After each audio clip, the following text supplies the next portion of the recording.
معراج منانا اور اس رات میں عبادت کرنا کیسا ہے؟ بسم اللہ الرحمن الرحیم۔ شب معراج سے متعلق سوال ہے کہ شب معراج منانا اور عبادت کرنا کیسا ہے؟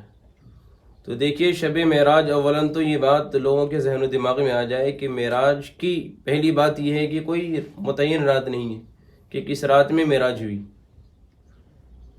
اس سلسلے میں مورخین کا اختلاف رہا ہے، تاریخ کے اعتبار سے بھی، مہینے کے اعتبار سے بھی، دنوں کے اعتبار سے بھی۔ مہینوں کے اعتبار سے کہ بھئی رجب کے مہینے کی بھی تاریخ ملتی ہے مہینہ، اسی طرح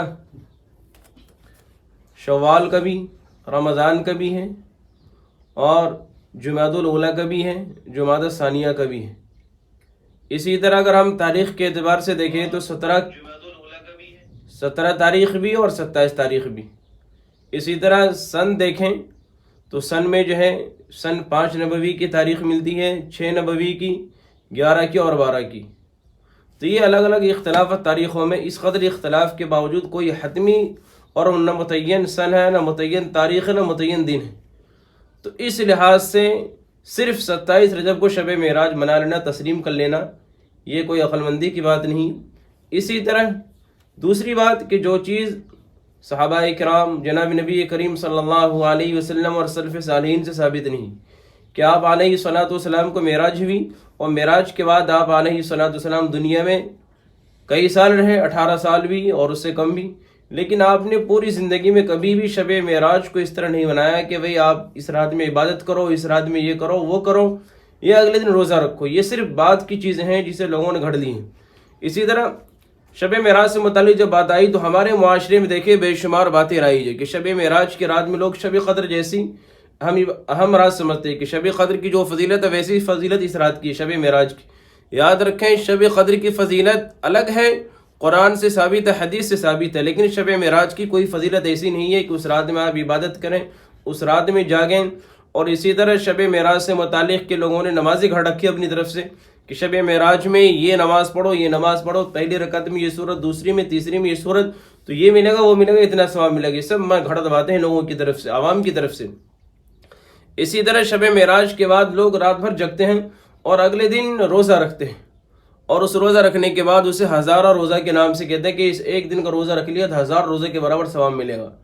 تو یہ بات بھی بے سند اور بے بنیاد بات ہے، کہیں سے ثابت نہیں۔